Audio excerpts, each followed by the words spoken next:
أشهد أن لا إله إلا الله أستغفر الله نسألك الجنة ونعوذ بك من النار أشهد أن لا إله إلا الله أستغفر الله نسألك الجنة ونعوذ بك من النار أشهد أن لا إله إلا الله أستغفر الله نسألك الجنة ونعوذ بك من النار اللهم إنك عفو تحب العفو فاعف عنا اللهم إنك عفو تحب العفو فاعف عنا اللهم إنك عفو تحب العفو فاعف عنا يا كريم.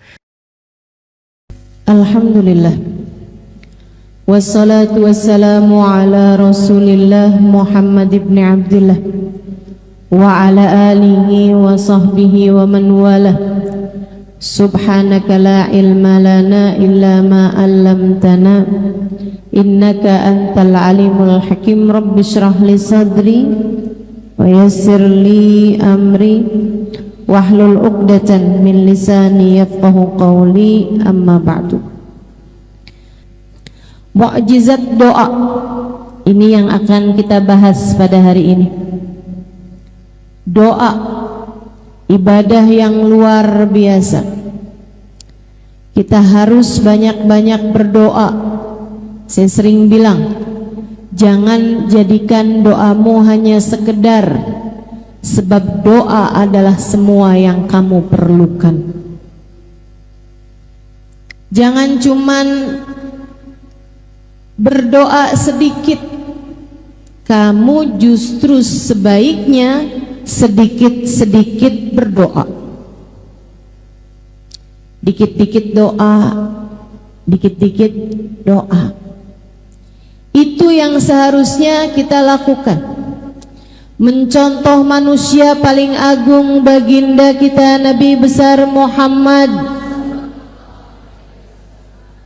Nabi itu selalu berdoa. Saudariku sekalian yang saya muliakan, Nabi Muhammad tuh begitu, selalu berdoa. Nabi Muhammad diam-diam berdoa. Nabi Muhammad berdoa dalam diam dan diam-diam berdoa. Nabi Muhammad banyak doanya sebab beliau sedikit-sedikit berdoa. Ngelihat orang soleh ibadah, Nabi Muhammad doa, ya Allah terimalah ibadahnya. Melihat orang yang ahli maksiat, Nabi Muhammad berdoa, ya Allah karuniakanlah taubat padanya. Nabi Muhammad pernah kecurian sendal. Jadi rupanya maling sendal itu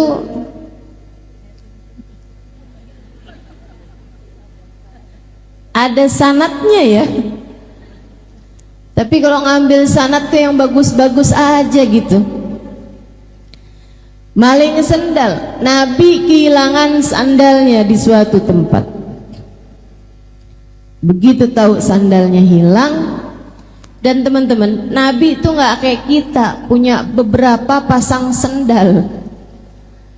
Sendal ke pasar lain, betul?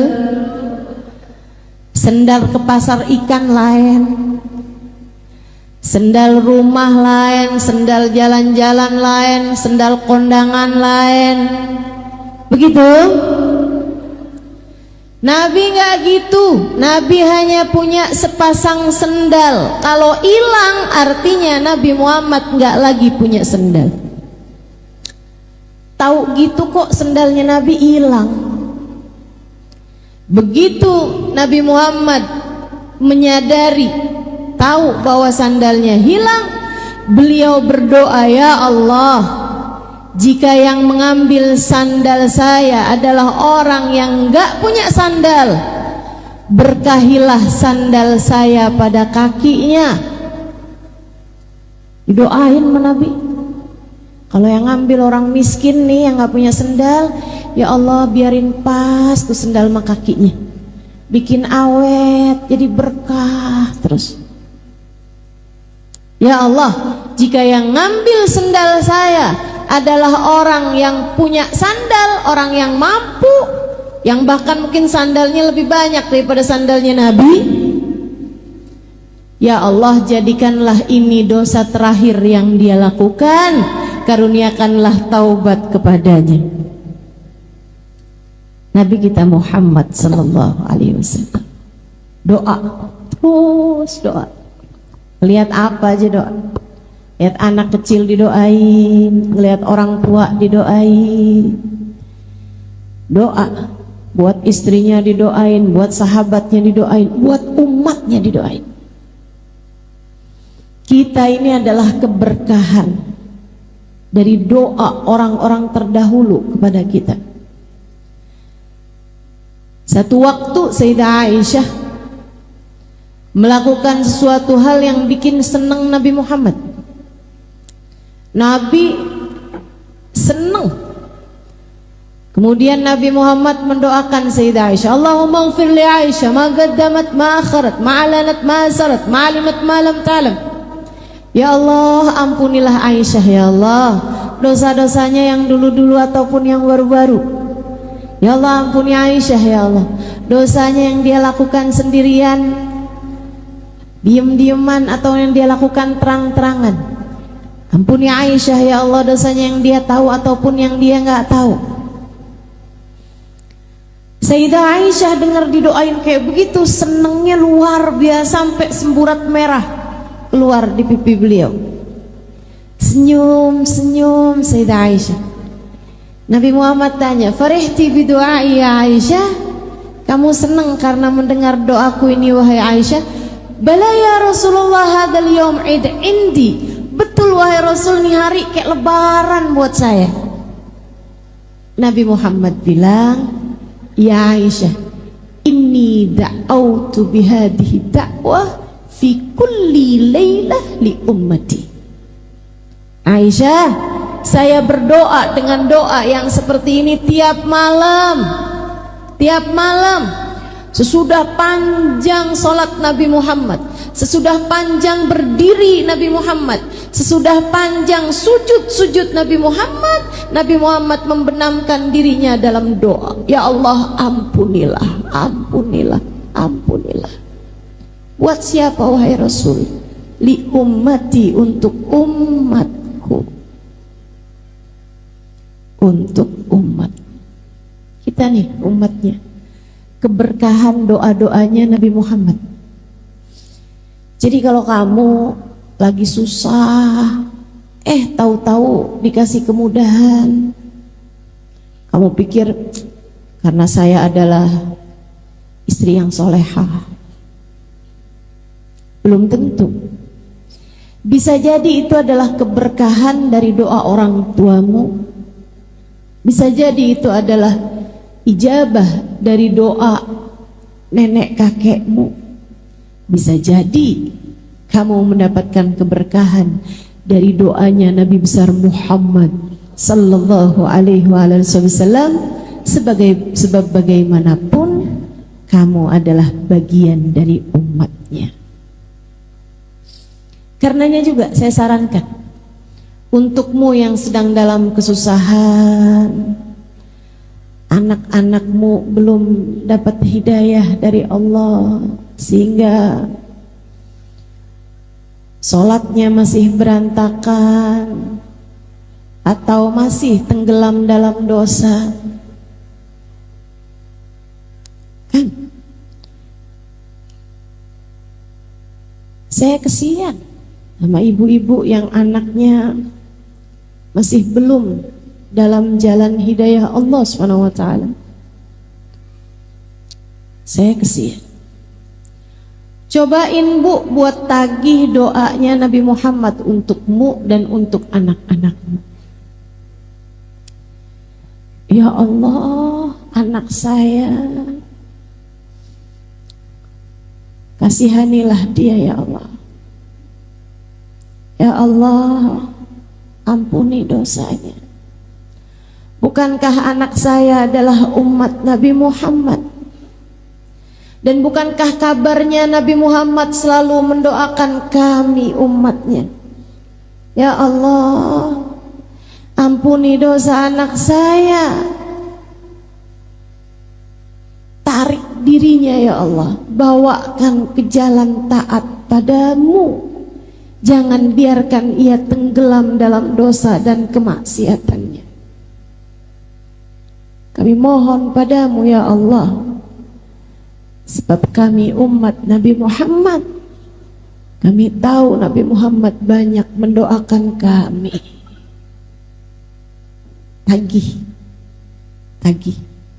doa Nabi Muhammad kepada Allah Subhanahu wa ta'ala untukmu, untuk insya Allah.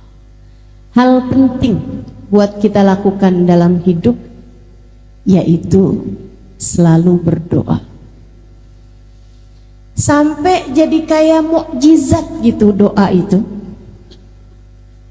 sampai kayak jadi sesuatu hal yang kita kira nggak bisa, kalau dengan doa tuh jadi bisa.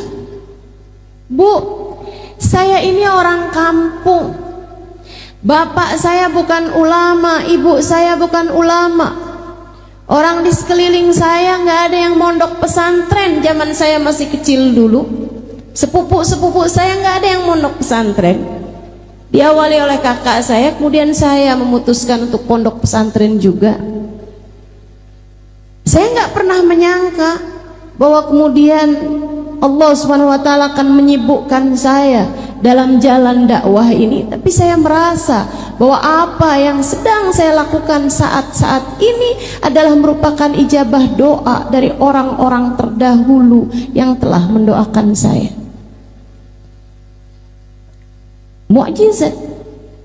Mukjizat. Dengan doa yang bukan siapa-siapa jadi sesiapa. Dengan doa segala kesulitan-kesulitan berganti kemudahan. Dengan doa yang gak mungkin jadi mungkin. Dengan mukjizat doa segala yang mustahil menjadi mungkin. Jangan remehkan doa. Jangan remehkan doa. Ustazah, saya kepengen anak saya jadi ulama. Doa. Tapi anak saya udah terlanjur besar-besar. Cucu deh kalau enggak. Cucu. Doa. Doa aja terus. Kita nggak pernah tahu, teman-teman, bagaimana doa akan mengubah yang mustahil menjadi mungkin. Kita nggak pernah tahu. Kenapa bisa begitu, Ustazah? Karena ketika kamu berdoa, kamu berurusan dengan yang memiliki kendali terhadap semesta. Remote-nya semesta ini Allah Subhanahu wa ta'ala yang pegang. Innama amruhu idza arada syai'an ay yaqula lahu kun. Sesungguhnya urusan Allah Subhanahu wa ta'ala apabila menghendaki segala sesuatu tinggal berkata jadilah, maka jadilah sesuatu tersebut. Buat orang mungkin kayak mustahil, tapi buat Allah apa sih yang mustahil? Semuanya jadi mungkin. Karenanya jangan berhenti berdoa dan jangan remehkan doa, sebab itu adalah sumber kekuatanmu yang sesungguhnya. Saya ulangi, doa adalah sumber kekuatanmu yang sesungguhnya. Maka jangan remehkan doamu dan jangan jauh-jauh dari doa. Doa terus, doa terus. Jangan sedikit berdoa, akan tetapi kamu seharusnya sedikit-sedikit berdoa. Insya Allah. Urusan ijabahnya itu insya Allah. Man wuffiqa lid-du'a lam yuhramul ijabah. Kata Sayyidina Ali, siapa yang ditakdirkan berdoa, Allah akan berikan kepadanya ijabahnya. Sebab meskipun berdoa itu kayak saya kepengen, saya mau minta sama Allah, saya mau doa sama Allah, kayak kamu gitu yang menghendaki, pada kenyataannya hanya yang dikehendaki Allah untuk berdoa, dia yang akan berdoa. Kita lihatnya kayak kita yang maju duluan baru Allah ijabah, padahal sebenarnya undangannya udah dikasih duluan. Padahal sebenarnya Allah Subhanahu wa ta'ala menghendaki, maka Allah Subhanahu wa ta'ala menjadikan hamba-hamba yang diinginkan dekat dengannya, dialah yang kemudian akan menyibukkan dirinya dengan berdoa. Makanya ayat tentang doa salah satu dari ayat favorit saya dalam Al-Quran. Salah satu, ada beberapa ayat-ayat yang lain, dan semua ayat-ayat Al-Quran memiliki keindahan-keindahannya tersendiri, memiliki sir-sirnya tersendiri. Kalau saya sebut sebagai ayat favorit saya, karena saya merasa bahwa ayat ini indah, kena buat saya, dan saya rasa itu juga kena buat kamu. Salah satu dari ayat indah, ayat yang kena buat saya adalah ayat mengenai doa ini. A'udzubillahi minasyaitonir rajim.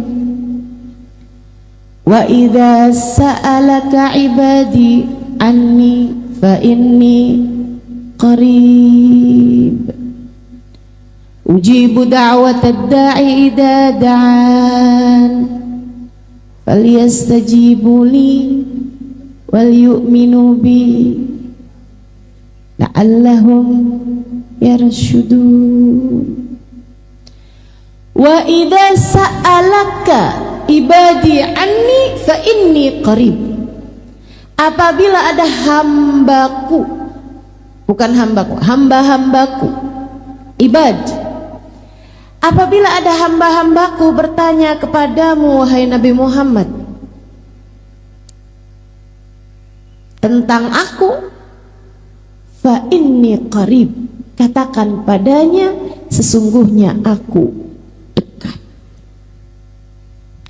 Ujibu da'watad da'i idza da'ani, aku akan mengijabah doa siapapun yang berdoa padaku. Aku akan mengijabah doa dari yang berdoa padaku. Atau aku akan menjawab panggilan siapapun yang memanggil-manggil namaku. Falyastajibu li, maka sampaikan pada umatku, umatmu untuk berdoa dan meminta padaku. Wal yu'minu bi, katakan pada mereka agar percaya padaku. La'allahum yarshudun, niscaya mereka akan mendapatkan petunjuk. Indah banget bukan? Indah banget bukan? Seorang sahabat bertanya kepada Nabi Muhammad, Allahu ba'id hatta unadi am huwa garib hatta unaji. Rasul, saya punya pertanyaan. Allah itu jauh sehingga aku harus memanggilnya, ataukah Allah itu dekat sehingga aku cukup berbisik dengannya? Pertanyaan yang sangat indah, pertanyaan yang sangat bagus sekali ditanyakan seorang sahabat mewakili kita umat Nabi Muhammad sallallahu alaihi wasallam. Allahu ba'id hatta unaji am huwa qarib hatta unaji. Allah jauh sehingga saya harus panggil. Ini kan kalau saya mau ngomong sama yang ada di luar masjid misalnya jauh, saya harus panggil dia gitu kan, harus berteriak bahkan, hei, misalnya kalau saya sebut namanya karena jauh, saya harus memanggilnya, saya harus berteriak memanggil namanya. Tapi kalau orangnya di samping saya, ngapain saya teriak-teriak? Saya cukup bisik-bisik sama dia, hei. Dia akan menjawab, kenapa Halimah? Kan begitu. Tapi kalau jauh kan, hei, jawabnya juga itu, iya. Jauh. Tapi kalau dekat kan, hei, dia akan jawab, iya. Nabi Muhammad diem, ditanya begitu. Bukan karena Nabi Muhammad nggak tahu jawabannya, tapi Nabi Muhammad punya adab sama Allah Subhanahu wa taala yang lebih besar daripada apapun. Nabi itu sama Allah adabnya luar biasa. Nabi takut menjawab sesuatu hal yang sebenarnya ada jawaban yang lebih tepat gitu. Gitu ya. Itu Nabi Muhammad yang punya ilmu aja, ilmunya udah punya, udah tahu, udah dikasih sama Allah Subhanahu wa taala. Kalau ditanya tuh nggak asal jawab atau bahkan nggak langsung jawab. Kalau teman-teman juga gitu, seharusnya kita nih jadi umatnya juga kayak gitu. Kalau kamu nggak tahu jawabannya, jangan asal jawab. Ustazah Halimah orang mana sih? Orang Tasik.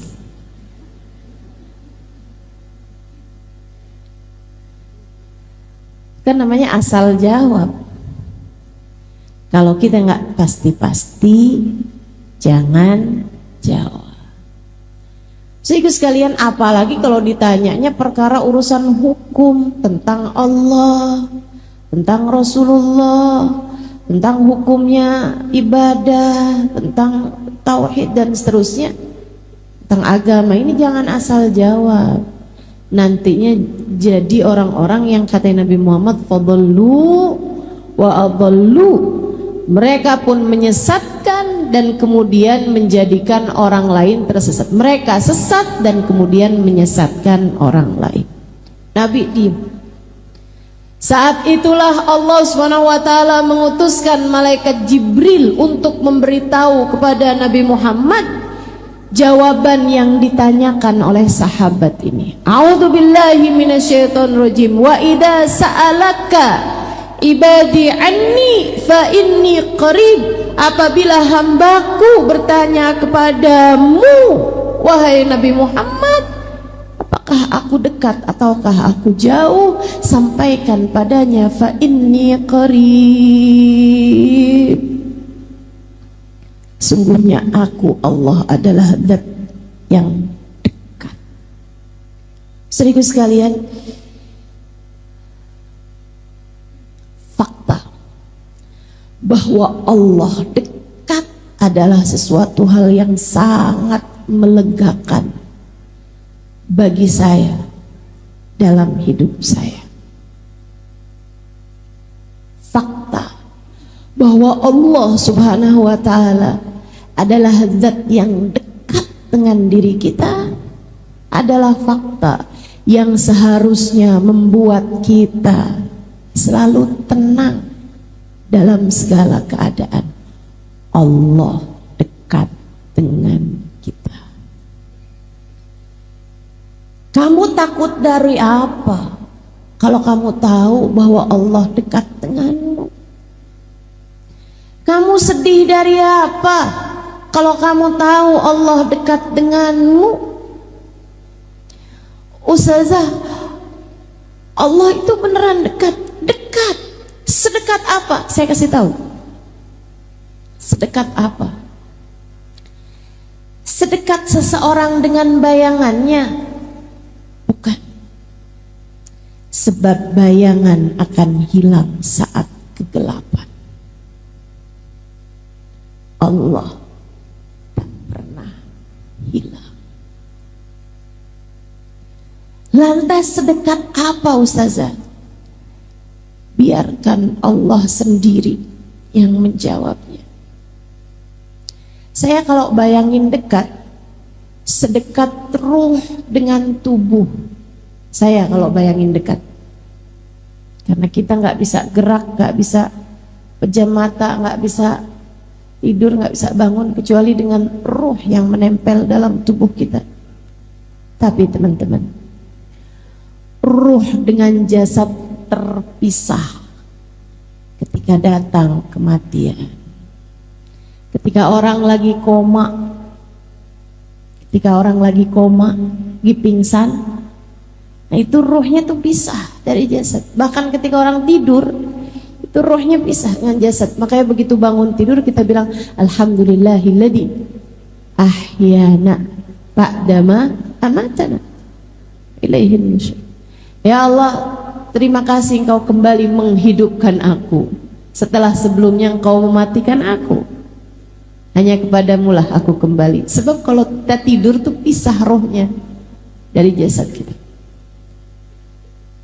Enggak terlalu dekat ternyata jasad dengan ruh. Allah menceritakan tentang kedekatan. Ini karena saya senang belajar, makanya saya jadi banyak tahu. Allah ketika menceritakan tentang kedekatan Allah dengan kita hambanya, lihatlah, bacalah, dengarkanlah bahasa Allah Subhanahu wa taala. Kata Allah Subhanahu wa taala, "A'udzu billahi minasyaitonir rajim wa nahnu aqrabu ilaihi min hablil warid." Sesungguhnya aku Allah lebih dekat dengan hambaku daripada ia dengan detak nafasnya sendiri, daripada ia dengan detak nadinya sendiri. Sebab detak nadi tak akan berpisah denganmu. Saat kamu tidur, nadimu tetap berdetak. Saat seseorang pingsan, nadinya tetap berdetak. Bahkan saat seseorang koma, nadinya tetap berdetak. Justru dari kebersamaan detak nadi tersebut itulah para dokter mengkonfirmasikan kehidupannya. Wa nahnu aqrabu ilaihi min hablil warid. Aku lebih dekat dengan hambaku daripada ia dengan detak nadinya sendiri. Saya mudahkan untukmu, ingat-ingat terus, Allah lebih dekat denganmu daripada kamu dengan detak nadimu sendiri. Allah lebih dekat dengan saya daripada saya dengan detak nadi saya sendiri. Enggak ada yang lebih dekat dengan kita daripada kita dengan Allah. Ustazah, tapi kok saya sering lupa sama Allah? Ya kamu. Tapi Ustazah, saya kok nggak ngerasa deket sama Allah? Ya kamu. Tapi kok saya ngerasa jauh gitu Ustazah dari Allah? Ya kamu. Bukan Allahnya, kamunya. Dan itu artinya kamu menyia-nyiakan karunia terbesar yang Allah berikan dalam dirimu. Kamu punya peluang untuk merasakan kedekatan dengan Allah Subhanahu wa ta'ala, tapi kamu kemudian menyia-nyiakannya. Salahmu sendiri. Salahmu sendiri. Ada yang begitu dekat denganmu, malah kamu tinggalkan. Yang gak jelas mendekat kepadamu, malah kamu berusaha untuk mengejarnya mati-matian. Yang membahagiakanmu, menenangkanmu, yang membuatmu bahagia, membuatmu senang, membuatmu tenang, kamu malah meninggalkannya. Yang membuatmu gelisah, membuatmu galau, membuatmu cemburu, membuatmu sedih, membuatmu terluka, kamu malah mengejarnya mati-matian. Siapa yang salah selain dirimu sendiri itu? Allahnya selalu dekat. Bahkan kalau kamu baca sifat-sifatnya Allah dalam Asmaul Husna, teman-teman, Allah itu punya sifat mudad, punya sifat berlawanan. Allah punya sifat yang berlawanan. Allah maha mengampuni, tapi Allah juga maha menghukum. Ada yang diampuni, ada yang dihukum. Kan berlawanan itu. Ini orang dihukum apa diampuni nih? Kan begitu ya? Ada yang dihukum, ada yang diampuni. Allah maha lemah lembut, tapi Allah juga maha latif. Allah juga maha jabbar, qahhar, maha garang, maha kuat, maha kejam. Allah juga maha lembut, maha penuh kasih sayang, tapi juga al-muntaqim, al-jabbar, sifat yang berlawanan. Tapi Allah punya sifat qarib, dekat. Dan silahkan baca Asmaul Husna dari awal hingga akhirnya, tak akan kamu dapati Allah menyebut dirinya dengan ba'id, jauh, gak ada. Artinya Allah tidak pernah jauh darimu. Artinya Allah selalu dekat denganmu. Jangan sia-siakan kedekatanmu dengannya. Wa idza sa'alaka 'ibadi anni fa inni qarib ujibu da'watad da'i idza da'an. Aku mengijabah doa siapapun yang berdoa padaku. Faliyastajibuli, maka mintalah padaku. Wal yu'minu bi, dan tetaplah percaya padaku. Kalian akan selalu berada dalam jalan petunjuk. Kalian akan selalu berada dalam jalan terang. Kamu tidak akan berada dalam kegelapan. Jadi kalau kamu ngerasa kok hidup saya nih kayak dalam masa-masa gelap, saya sekarang ini kayak di langit hidup saya nih kelabu. Kenapa ya? Kelabu langit saya tidak juga tersingkirkan. Kenapa saya habis ini kena ini, habis ini kena ini? Kayak sedih mulu nih hidup saya nih, kayak gelap mulu nih hidup saya. Kamu tahu jawabannya sekarang. Karena kamu kurang dekat. Bukan Allahnya, tapi kamu kurang dekat dengan Allah Subhanahu wa ta'ala. Kamu sih menjauh terus. Kamu sih menghindar terus. Kamu sih dikasih kesempatan seindah ini dalam kehidupan untuk berdoa, untuk meminta, untuk berzikir, untuk dekat dengan Allah Subhanahu wa ta'ala. Tapi kamu yang berlari-lari, menghindar, menjauh darinya, hingga Allah kemudian ulurkan tali kepadamu berupa musibah demi musibah yang sebenarnya tujuan Allah adalah hendak menarikmu kembali di sisinya. Karenanya sering saya sampaikan kepada para istri yang mengadu kepada saya, "Ustazah, suami saya ninggalin saya. Ustazah, suami saya kesangkut." Sangkut apa? Pagar janda belakang rumah.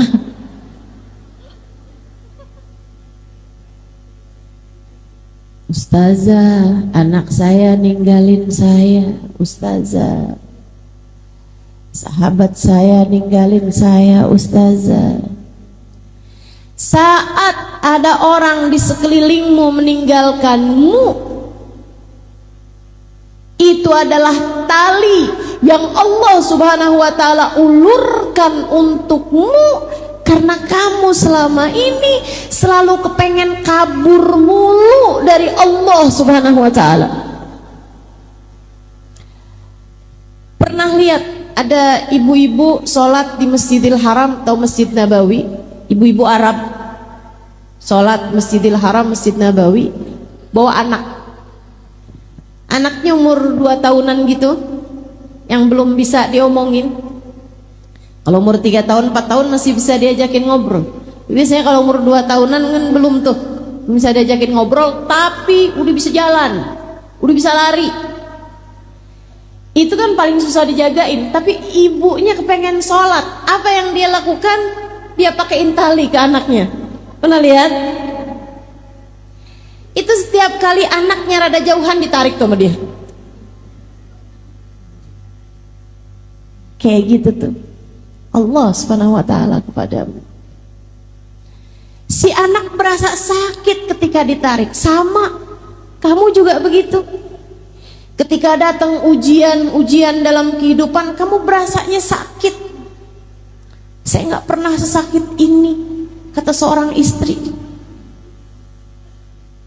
yang suaminya berpaling hati darinya, sampai dia udah mulain baca-baca obat-obatan untuk meracuni diri. Saudariku sekalian yang saya muliakan, berasanya sakit, Allah kemudian narik dia, seret, sakitan dia. Tapi ketika ibu tersebut itu narik anaknya, karena dia benci, sebel sama anaknya sehingga ditarik-tarik begitu, ataukah karena ibu tersebut sayang sama anaknya sehingga nggak mau anaknya jauh-jauh darinya? Allah kayak gitu sama kamu. Ditariknya kamu dengan ujian demi ujian dalam kehidupan untuk membuatmu dekat dengannya dan tidak kemana-mana. Karenanya kepengen hidupnya tenang, damai, jangan kemana-mana. Tetaplah bersama Allah. Tetaplah bersama Allah. Melegakan sekali ya. Alhamdulillah. Ustazah, rumah tangga saya berantakan. Ustazah, saya udah gak sanggup lagi menghadapi kenyataan. Hidup saya jungkir balik, Ustazah. Saya sekarang putuskan untuk tinggalkan aja laki-laki itu. Anakmu berapa? 6.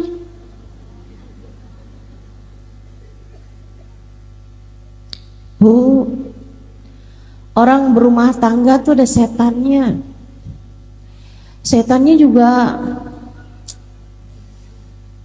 apa ya? Setannya tuh kayak penuh politik gitu.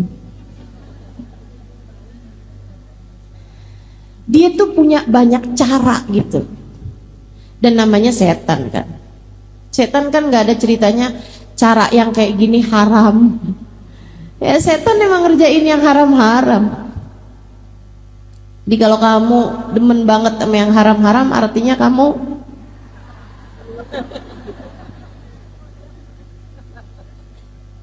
rumah tangga tuh ada setannya.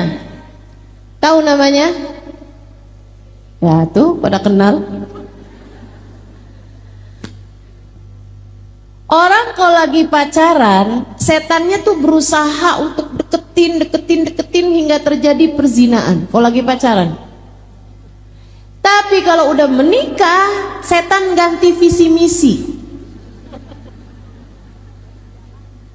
Setan itu terjadi penyerahan jabatan ketika seseorang menikah. Gitu kan? Nih, tugas saya udah selesai. Katanya setan yang ngajakin zina. Sekarang dia udah nggak zina lagi tuh, suami istri. Kalau melakukan hubungan intim kan udah nggak zina lagi. Nih, tugas saya udah selesai. Sekarang tugas kamu udah sim. Oke, siap. Nih, job desk kamu dibuka, memisahkan pasangan suami istri dengan segala macam cara. Politik tahu semua dia. Dari membuat istrinya cemburuan, sehingga setiap kali suami buka WhatsApp, istrinya matanya panjang. Panjang banget itu. Ngelihat di jarak 2 meter, 3 meter kelihatan.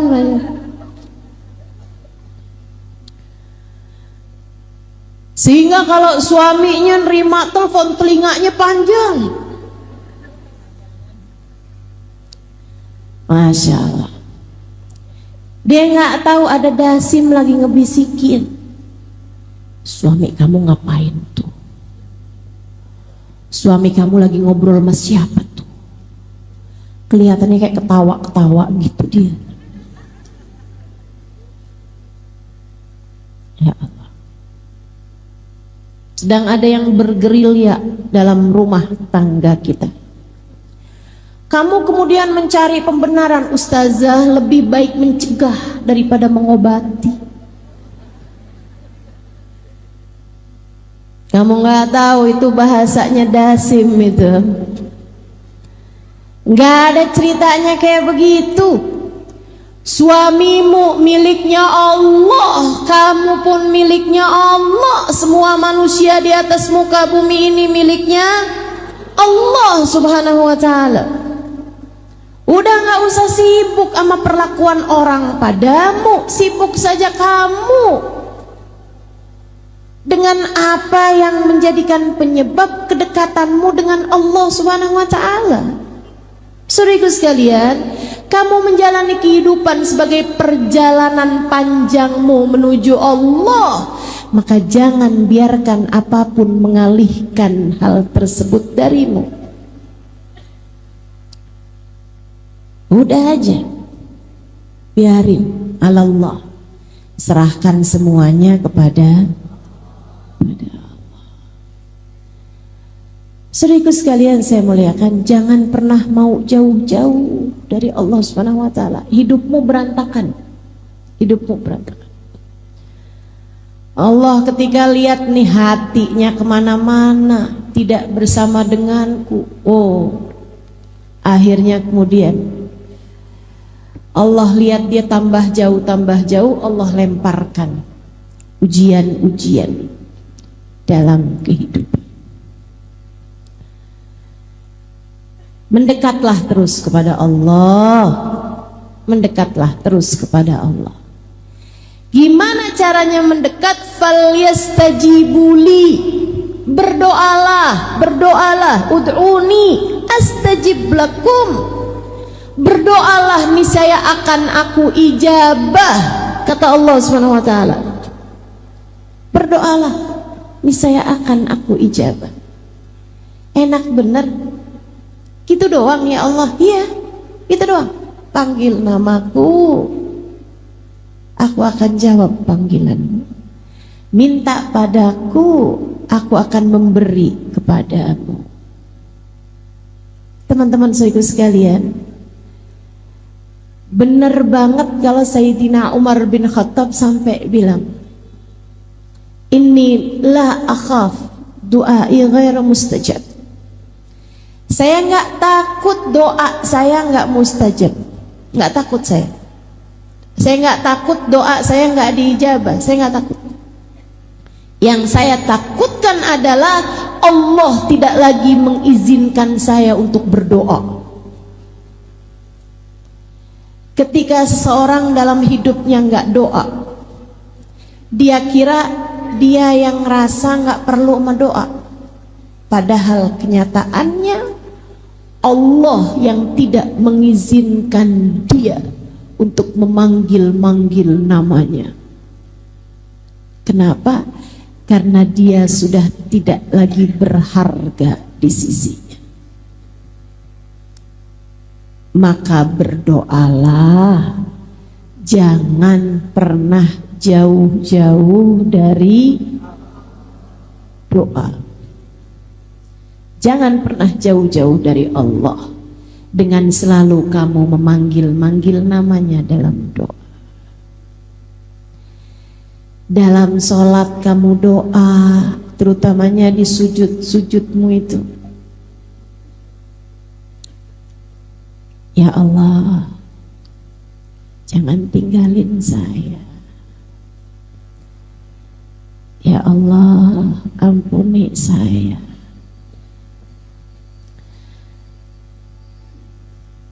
Habis selesai sholat, doa. Angkat tanganmu minta padanya. Habis dikir, doa. Minta apa yang kamu mau. Kata Nabi Muhammad, orang kalau habis selesai sholat nggak doa, itu kayak orang habis kerja belum nerima bayarannya udah jalan.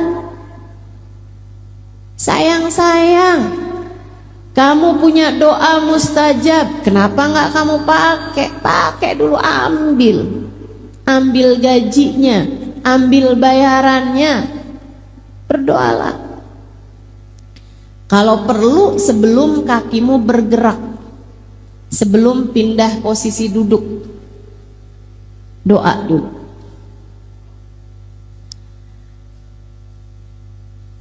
Habis selesai sholat kan istighfar dulu 3 kali. Astaghfirullah, astaghfirullah, astaghfirullah. Allahumma antas salam wa minkas salam wa ilaika ya'udus salam. Fahyina rabbana bis salam wa adkhilnal jannata.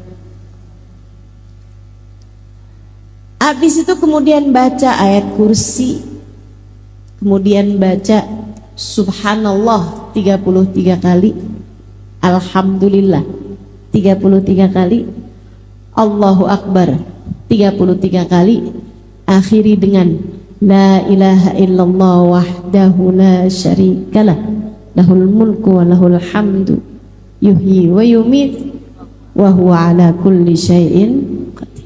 Kemudian angkat tanganmu doa. Angkat tanganmu doa. Apa yang menjadi hajat-hajatmu? Keperluan kita sama Allah tuh banyak sekali. Ustazah, kan doa saya nih banyak nih Ustazah. Kadang-kadang waktunya tuh sempit. Apa yang seharusnya saya minta? Kalau dalam keadaan-keadaan sempit, apa yang seharusnya kita minta? Seorang bertanya kepada syekhnya, seorang ulama terkemuka, ya syekh, apabila sempit waktuku untuk berdoa, sementara itu adalah waktu doa yang mustajab. Misalnya lagi bisa cium hajar aswad, kan gak bisa lama-lama tuh. Itu saya doanya mesti minta apa syekh? Kalau saat-saat waktunya sempit, sementara saya pengen punya banyak doa, tuh apa yang mesti saya minta sama Allah? Syekh tersebut menjawab, nak, mintalah ampunan mintalah. Kenapa gitu, Syekh? Sebab kalau seseorang sudah mendapatkan ampunan, sudah diampuni, artinya dia sudah diterima. Kalau sudah diterima, Allah tahu kebutuhannya, Allah akan memenuhinya, bahkan tanpa perlu lagi meminta. Paling penting buat kita minta adalah ampunan. Bukan berarti yang lain gak penting, tapi paling pentingnya, nomor satunya buat kita minta nih adalah ampunan. Jadi kalau kamu tanya, Ustaz, apa yang paling perlu buat kita minta? Nomor satunya adalah ampunan. Kenapa gitu? Ya ngaca aja, dosanya banyak kok, ngerasa gak perlu ampunan tuh gimana? Ada di sini yang dosanya dikit? Ayo nih, angkat tangan, cung. Ada di sini yang dosanya dikit? Wah, ada. Ada yang kurang dikit, Ustazah, dosa saya. Kayaknya udah kebanyakan semua nih dosa-dosa kita ini. Emang bener tuh yang disampaikan Nabi Allah Adam alaihissalam. Rabbana zalamna wa illam taghfir lana wa tarhamna lanakunanna minal khasirin. Ya Allah, kami telah banyak berbuat dosa, kami telah membolimi diri kami. Ya Allah, jika Engkau tidak ampuni, jika Engkau enggak sayangi, hancurlah kami ya Allah. Jika Engkau tidak sayangi, jika Engkau tidak ampuni, hancurlah kami ya Allah. Hal pertama yang harus kita minta kepada Allah adalah ampunan. Ya Allah, tolongin saya, ampuni saya ya Allah. Tolongin saya, ampuni saya ya Allah. Perlu saya rasa untuk dilakukan, terutama buat yang nggak pernah kerjain ini. Cari waktu sepimu, cari waktu yang kamu sendirian, mandilah, mandi taubat. Habis selesai mandi seluruh tubuh, saat mandi itu kamu juga sambil bilang, ya Allah, andai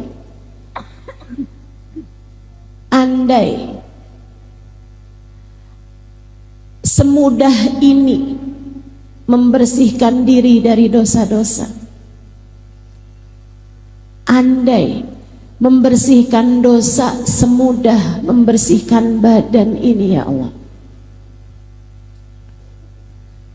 Hanya Engkau yang dapat melakukannya ya Allah. Bersihkan diri saya dari dosa-dosa, sebagaimana saya membersihkan diri saya dari kotoran-kotorannya. Habis itu sholat, tentu saja sesudah handukan segala macam ya. Masa mesti diceritain kayak gitu? Ustazah, tadi kan mandi terus sholat Ustazah. Sholatnya nggak pakai mukena? Ya itu nggak usah diceritain, kita semua tahu lah.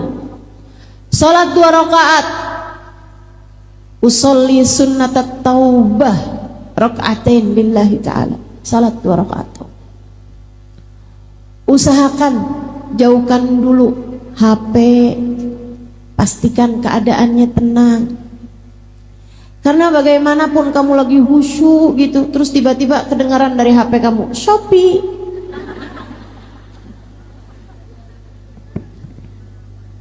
Berantakan kan? Barang saya yang mana nih yang sudah datang? Saudara sekalian, salat 2 rakaat. Habis selesai salat, angkat tanganmu, kemudian berdoa. Saat sujud kamu dalam salat juga banyakin doa. Kata Nabi Muhammad, aqrab ma yakunul 'abd min rabbih fahuwa sajid. Fa'akthiru fihi du'a faqamin an yustajabalah. Tempat terdekat seorang hamba dengan Allah Tuhannya adalah saat dia sedang sujud. Maka perbanyaklah doa dalam sujudmu, sangat mungkin doamu diijabah. Hanya saja sholat itu ada peraturannya. Peraturan dalam sholat tidak diperkenankan melafalkan bahasa selain dengan bahasa Arab.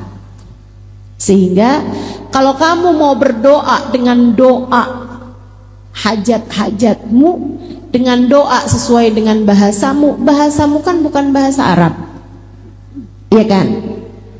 Jadinya kalau kamu mau berdoa sesuai dengan bahasamu sendiri, dan itu jauh lebih enak teman-teman, jauh lebih nikmat. Tidak usah dilafalkan pakai lisanmu, cukup dengan kamu hadirkan di dalam hati. Bahasa hati tenang aja, itu jauh lebih sampai kepada Allah Subhanahu wa Ta'ala daripada bahasa lisanmu yang tidak keluar dari hatimu. Allah mendengarkan hati kita lebih terang daripada kita mendengarkan ucapan dari lisan seseorang. Wa asirru qaulakum awijharu bih, kata Allah dalam Al-Quran, wa asirru qaulakum awijharu bih innahu alimun bidati sudur. Mau kamu kerasin suara kamu, mau kamu pelanin suara kamu, Allah tahu apa yang ada di dalam hati seseorang. Jadi saat sujud doa, tapi nggak usah diomongin. Ya Allah ampunin saya, ya Allah dosa saya memang udah banyak banget Ustaz, ya Allah. Nggak usah diomongin, dalam hati aja. Ya Allah, lihatin saya ya Allah, saya hambamu, maafkan selama ini dosa udah begitu banyak saya terjang ya Allah. Saya datang padamu memohon ampunan ya Allah. Ampunilah segenap dosa-dosa saya yang saat ini sedang berada dalam kekalutan hubungan rumah tangga, yang saat ini sedang berada dalam keadaan darurat karena saldo sudah minta maaf, diminta maafin nomor rekening. Mohon maaf, saldo Anda sudah habis. Saudariku sekalian yang saya muliakan, yang saat ini sedang dalam keadaan sempit kehidupannya, sempit hatinya, atau yang saat ini sedang merasa ya Allah sakit kok terus-terusan begini ya, cobain, kerjain yang saya sampaikan padamu ini. Mandi taubat, sholat taubat. Kemudian sesudahnya, nih dengerin saya, kamu ingatin dosa kamu sama Allah. Ingat-ingatin dosa apa aja yang selama ini udah kamu kerjain. Ustazah malu, kamu udah ngerjainnya dulu, ya nggak apa-apa, sekarang ingetin dulu. Kok kayak gitu ya saya? Ya itu kamu tuh emang berantakan hidupmu, betul? Berantakan hidup kita, betul? Inget-ingetin dosa kamu. Lihat-lihatin lisan kamu pernah berdosa apa aja, telinga kamu pernah berdosa apa aja, mata kamu pernah berdosa apa aja, hati kamu pernah berdosa apa aja. Banyak diantaranya yang merupakan dosa-dosa besar. Enggak ustazah, saya enggak pernah zina, saya enggak pernah minum minuman keras, saya enggak pernah ngebunuh orang ustazah, saya enggak pernah kerjain dosa-dosa besar. Riba? Riba bagaimana? Ada banyak diantara kita.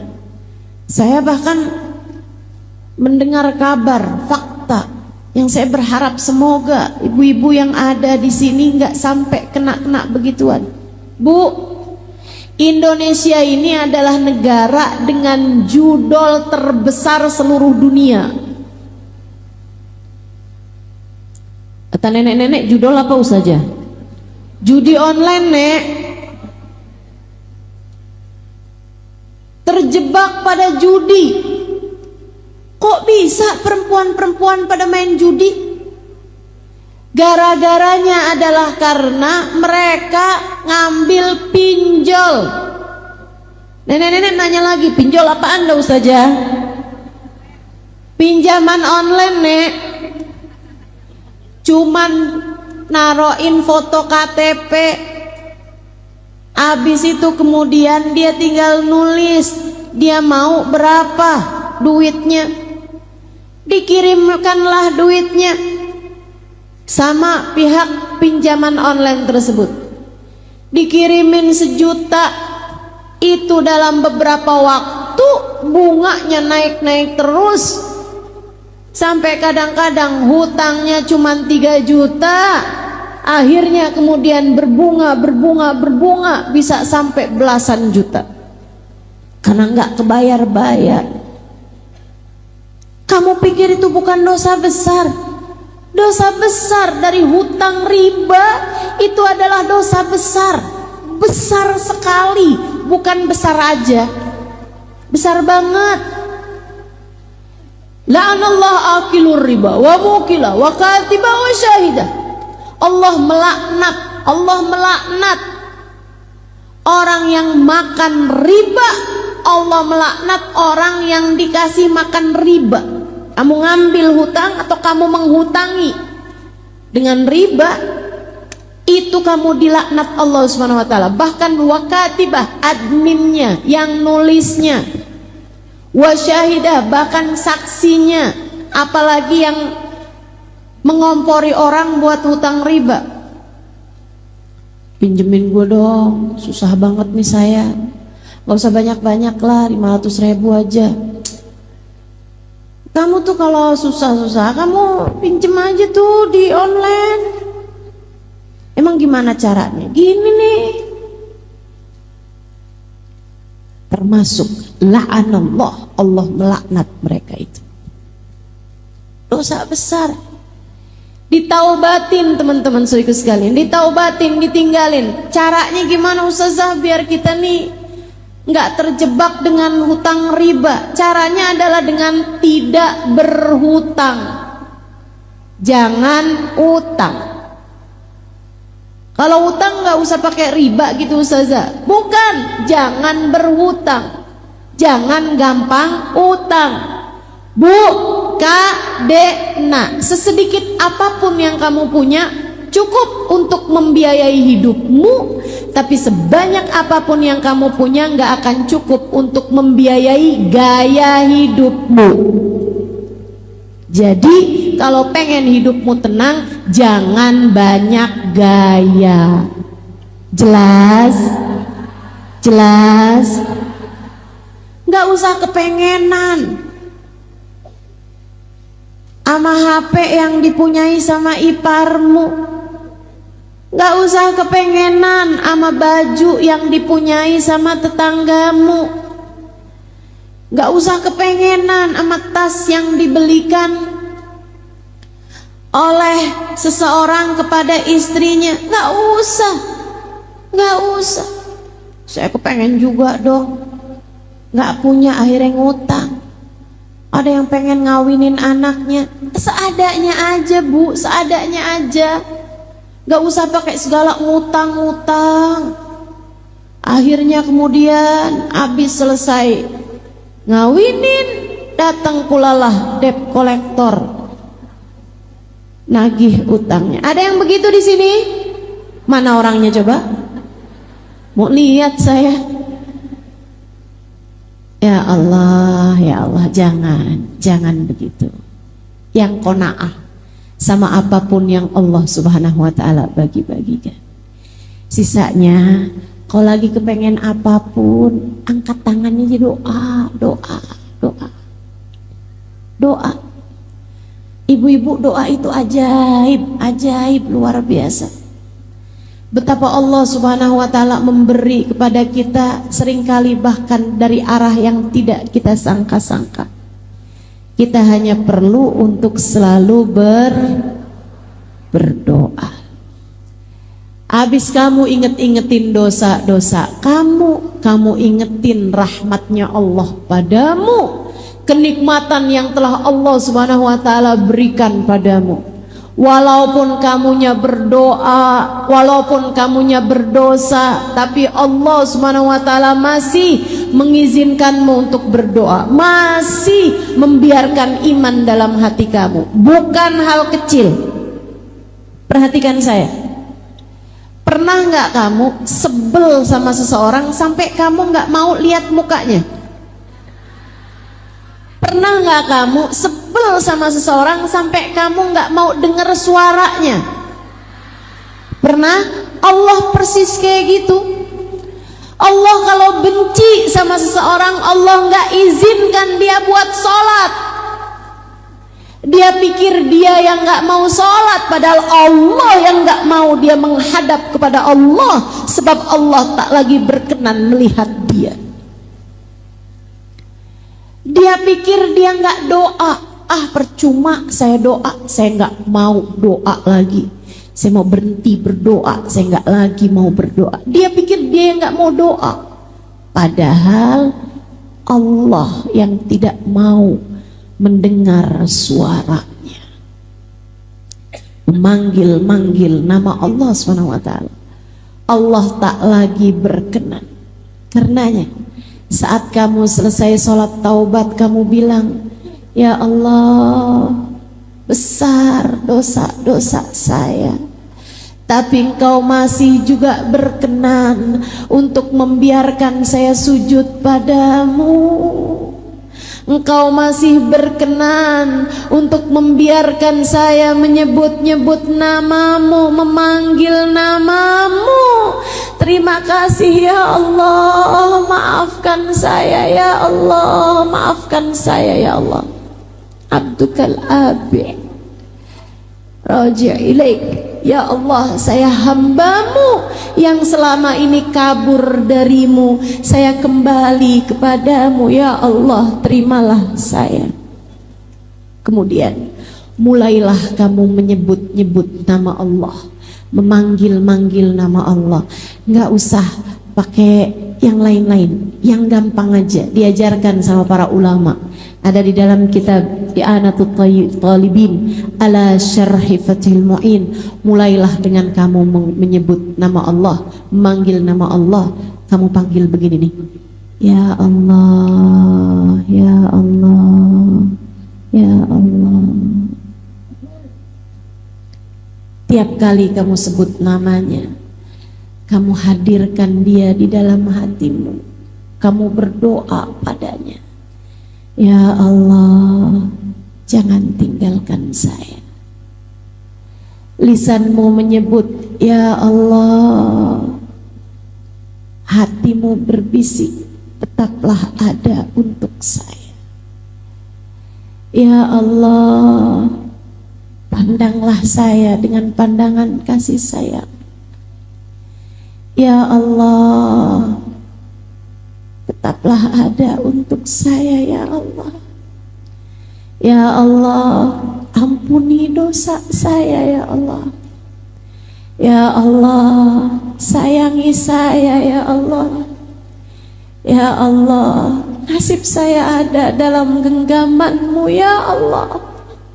Ya Allah, jika Engkau tidak menyayangi saya, hancurlah saya ya Allah. Binasalah saya ya Allah. Terus kamu sebut namanya 70 kali, 100 kali, seenakmu menyebut namanya.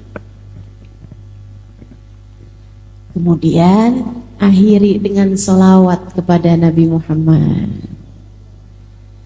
Saudaraku sekalian, ada adab-adab dalam berdoa. Di antaranya adalah yang disebut Nabi Muhammad, awalilah doamu dengan sholawat padaku, akhirilah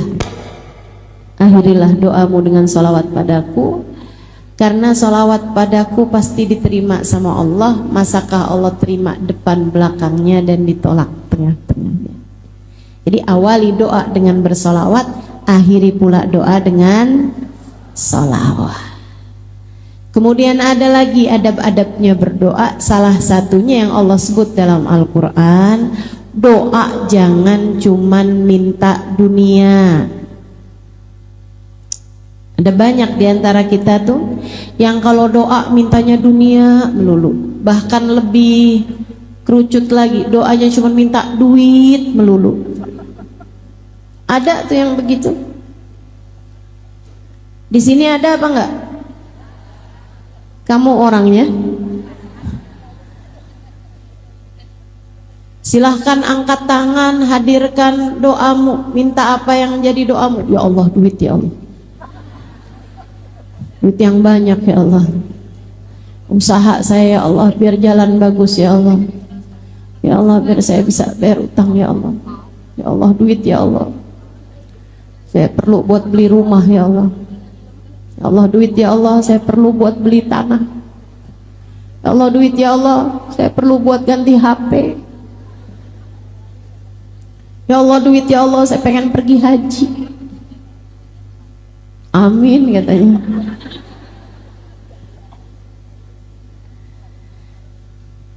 Ibu, bahkan urusan haji itu bukan cuma urusan duit. Saya dulu haji bayarnya cuma 4 juta. Berangkatnya dari Yaman.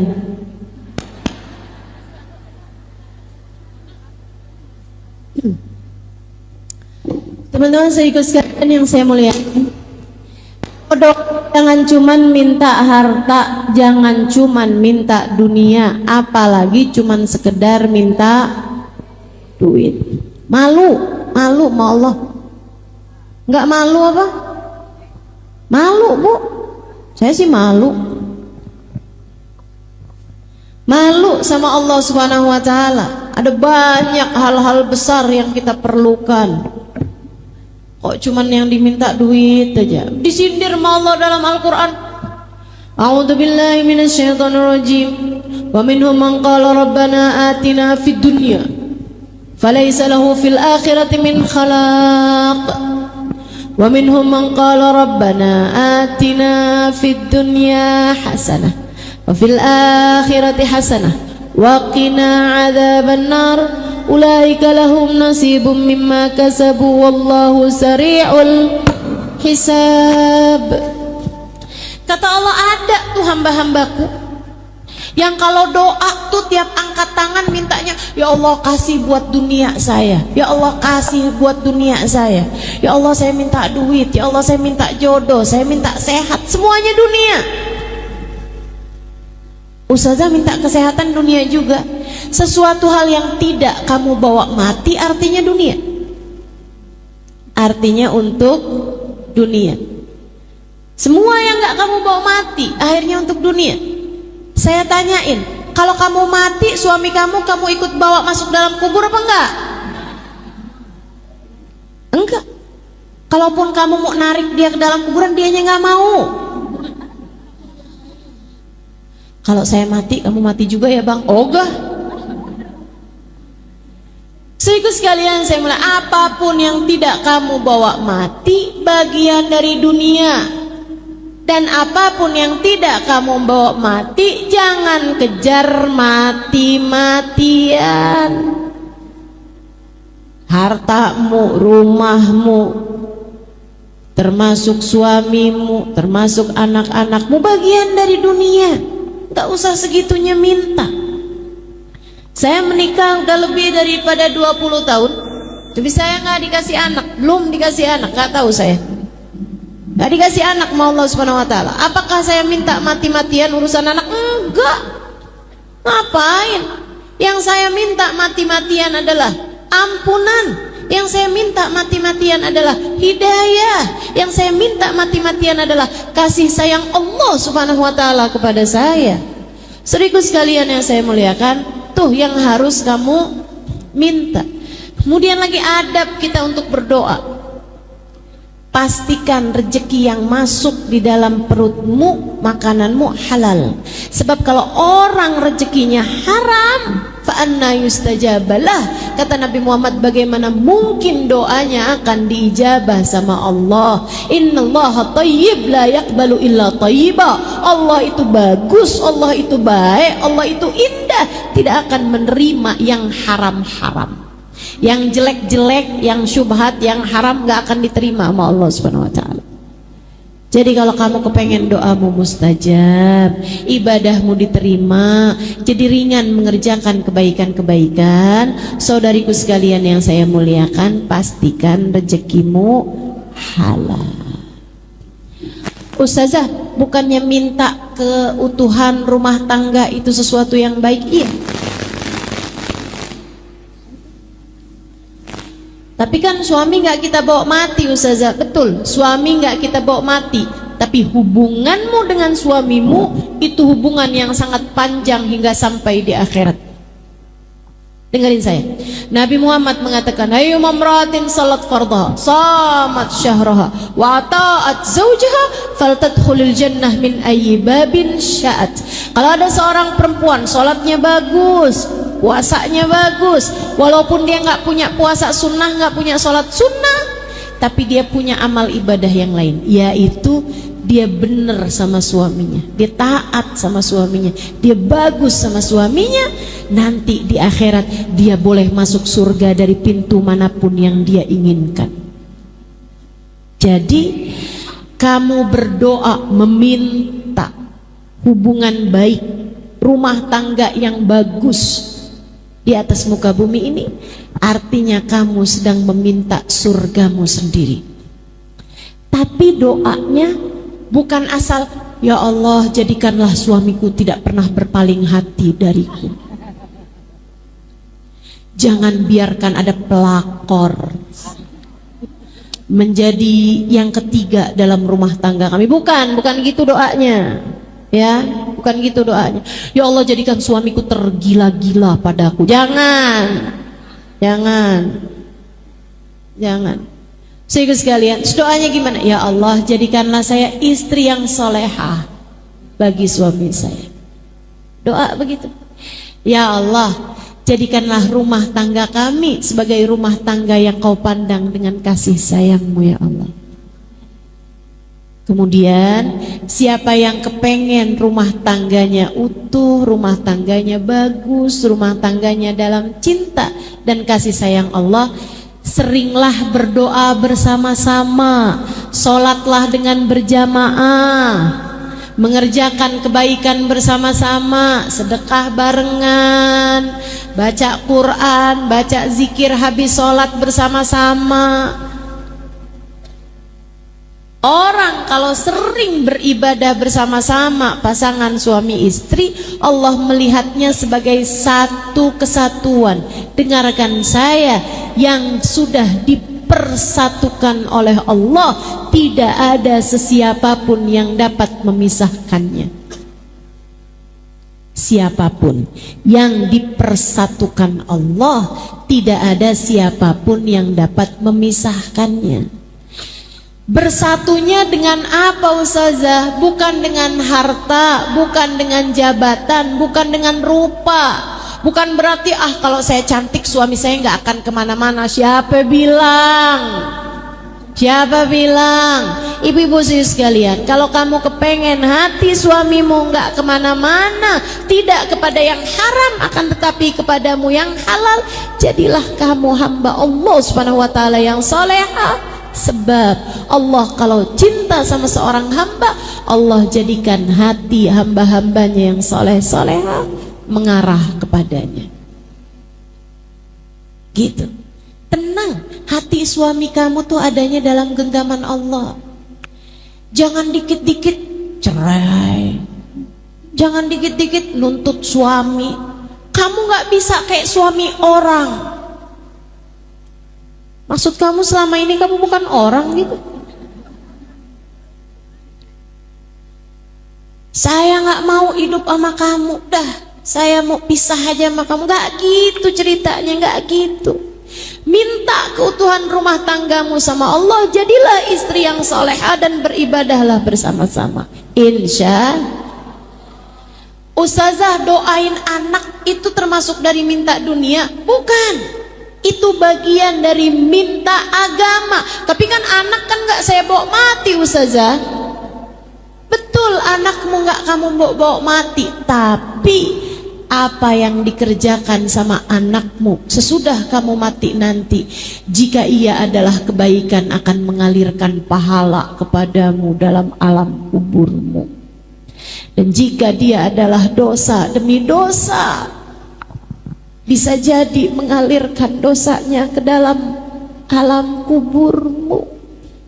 Karenanya kamu harus terus-terusan minta kepada Allah Subhanahu wa ta'ala agar anak-anakmu dijadikan anak-anak yang soleh-solehah, hingga dia dapat menjadi qurrat ain, jadi penyejuk hati bagimu di dunia sampai kelak ketika kamu sudah berada dalam alam kuburmu. Minta. Wa minhum man qala rabbana atina fid dunya hasanah wa fil akhirati hasanah wa qina adzabannar. Kita kalau doa minta, ya Allah, karuniakanlah kepada kami dunia kami kebaikan, akhirat kami kebaikan, jauhkan kami dari siksa api neraka-Mu ya Allah. Ulaika lahum nasibum mimma kasabu. Kalau yang kamu minta adalah akhirat selain daripada kamu minta dunia, maka Allah Subhanahu wa ta'ala akan memberi sesuai dengan doamu itu. Dan juga Allah Subhanahu wa ta'ala sari'ul hisab, adalah zat yang cepat dalam membalas. Maka yuk kita akhiri majelis kita ini dengan kita udah ngerti sekarang. Kita harus terus-terusan berdoa. Dan kita juga ngerti doa kita biar diijabah, awali dengan salawat, akhiri dengan salawat. Doanya jangan cuma minta urusan dunia, dan juga pastikan rezeki yang masuk dalam diri kita adalah rezeki yang halal. Kita juga udah ngerti hal terbaik yang harus kita minta kepada Allah Subhanahu wa ta'ala lebih daripada apapun adalah ampunan.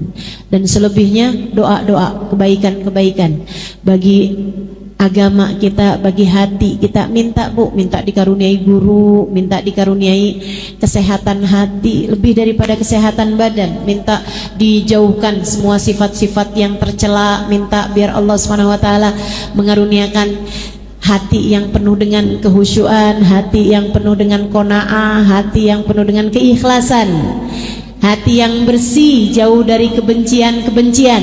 Kita minta pada Allah Subhanahu wa ta'ala, semoga Allah senantiasa memandang kita dengan pandangan kasih sayangnya. Ala hadhihi niyah wa bikulli niyatin salihah jami'ah syamilah. Saya doakan semoga yang sudah berumah tangga, rumah tangganya dijaga Allah, rumah tangganya dipelihara Allah. Yang hadir di sini semoga yang jadi istri yang salehah. Suamimu semoga Allah jadikan suami yang saleh. Yang sudah punya anak semoga anak-anaknya dijadikan anak-anak yang saleh-salehah. Bawa kebaikan dan kebahagiaan bagimu dunia hingga akhirat. Untuk segala kebaikan-kebaikan kita minta pada Allah Subhanahu wa ta'ala, ya Allah, jauhkan saya dari dosa-dosa dan dekatkan saya dengan taat padamu ya Allah. Jauhkan kami dari dosa-dosa dan dekatkan kami dengan taat dan ibadah padamu ya Allah. Ala hadhihi niyah wa bikulli niyatin salihah jami'ah syamilah ila hadratin Nabi Muhammad sallallahu alaihi wa alihi wasallam. Al-Fatihah bersama-sama. A'udzu billahi minasyaitonir rajim. Alhamdulillahi Rabbil Alamin Ar-Rahmanir Rahim Maliki Yawmiddin Iyyaka na'budu wa iyyaka nasta'in Ihdinas siratal mustaqim Siratal ladzina an'amta 'alaihim ghairil maghdubi 'alaihim waladdallin. آمين. اللهم بحق الفاتحة برمة الفاتحة بركة الفاتحة تفتح لنا أبواب الخير، تعاملنا معاملة أهل الخير، تكفينا من جميع الفتن والمهن وبؤس وضير، إنك ولي كل خير ومتفضل بكل خير برحمتك ya arhamar rahimin. Ya Allah, pandanglah semua yang hadir di majelis ini dengan pandangan kasih sayang. Lihat semuanya ya Allah, lihat semuanya ya Allah, yang tuanya, yang mudanya ya Allah, yang datang dari dekat maupun yang datang dari jauh ya Allah. Lihat semuanya ya Allah, yang solehah dan yang belum solehahnya ya Allah. Lihat semuanya ya Allah, yang dosanya sedikit, yang dosanya banyak. Lihat semuanya ya Allah, yang aibnya sedikit, yang aibnya banyak. Lihat semuanya ya Allah, yang baik, yang belum baik. Lihat semuanya ya Allah, lihat semuanya ya Allah, yang selama ini telah engkau cinta ataupun yang selama ini belum kau cinta. Lihat semuanya ya Allah, kemudian ampunilah semuanya ya Allah. Bukankah engkau adalah zat yang maha dermawan, dan bukankah sang dermawan memberi sesuai dengan kebutuhan? Maka yang perlu ampunan banyak, kasih ampunan yang banyak padanya ya Allah. Yang perlu ampunan besar, kasih padanya ampunan yang besar ya Allah. Kami mohon kepadamu ya Allah, ampunilah semuanya ya Allah, biar ringan jalan hidupnya ya Allah. Ampunilah semuanya ya Allah, agar saat datang ajal menjemputnya, dia mati dalam husnul khatimah. Agar saat ajal datang menjemput kami, kami menghadapmu dalam husnul khatimah. Ya Allah, ampuni semua dosa-dosa kami ya Allah. Tutupkan segenap aib-aib kami ya Allah. Kabulkan segenap hajat-hajat kami ya Allah. Bereskan segala urusan-urusan kami ya Allah. Karuniakan kepada kami rezeki yang halal, yang thayyib, yang berkah. Rumah tangga kami jagakan ya Allah, seperti mana engkau telah menjaga rumah tangga para kekasih-kekasihmu ya Allah. Seperti engkau telah menjaga rumah tangga Nabi Muhammad dan Sayyidah Khadijah. Seperti engkau telah menjaga rumah tangga Sayyidah Fatimah dan Sayyidina Ali. Seperti engkau telah menjaga rumah tangga hamba-hamba tercinta di sisimu ya Allah. Jadikan kami istri yang solehah, jadikan suami kami suami yang soleh, imam yang baik dalam rumah tangga kami. Jadikan anak-anak kami anak-anak yang soleh-solehah ya Allah. Kami menyayangi anak-anak kami, sayangilah mereka ya Allah. Kami menyayangi anak-anak kami, sayangilah mereka ya Allah.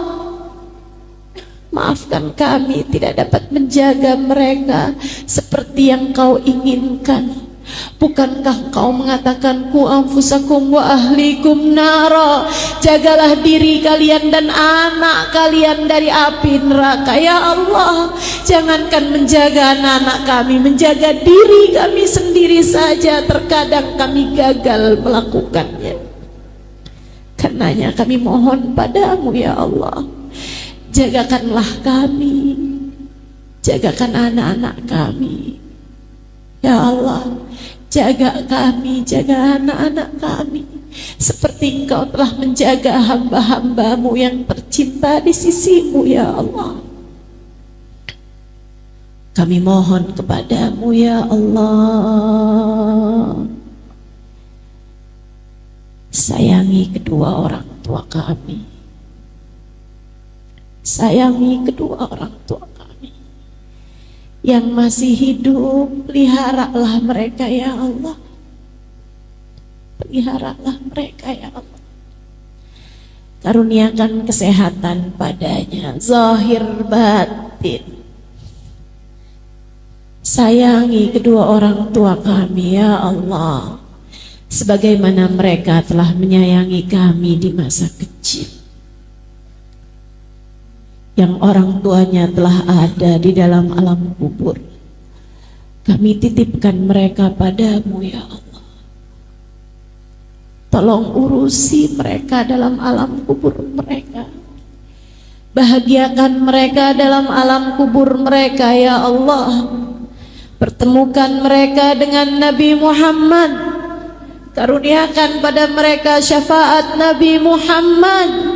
Bahagiakanlah mereka dalam alam kubur mereka ya Allah. Sayangi kami dimanapun dan kapanpun kami berada.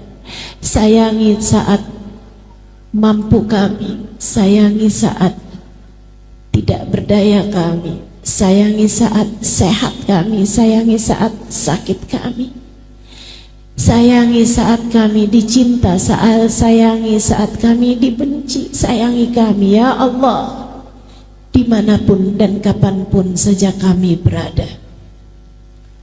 Ya Allah, ya Allah, ya Allah. Kami mohon padamu, apabila datang ajal menjemput kami, matikan kami dalam husnul khatimah. Jadikanlah kalimat terakhir yang keluar dari lisan kami adalah kalimat La ilaha illallah, La ilaha illallah,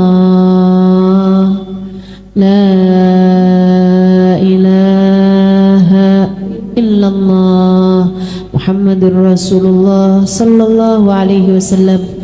Alaiha nahya wa alaiha namut wa alaiha nub'atu insyaallah ta'ala minal aminin alladzina la khaufun alaihim wa lahum yahzanun birahmatika ya arhamar rahimin. Rasakan kepada kami syafaat Nabi Muhammad sallallahu alaihi wasallam dimanapun saja kami berada. Sallallahu ala sayyidina Muhammadin wa alihi wa sahbihi wasallam. Fadri subhana rabbika rabbil izzati amma yasifun wa salamun alal mursalin walhamdulillahi rabbil alamin. أشهد أن لا إله إلا الله أستغفر الله نسألك الجنة ونعوذ بك من النار أشهد أن لا إله إلا الله أستغفر الله نسألك الجنة ونعوذ بك من النار أشهد أن لا إله إلا الله أستغفر الله نسألك الجنة ونعوذ بك من النار اللهم إنك عفو تحب العفو فاعف عنا اللهم إنك عفو تحب العفو فاعف عنا اللهم إنك عفو تحب العفو فاعف عنا يا كريم.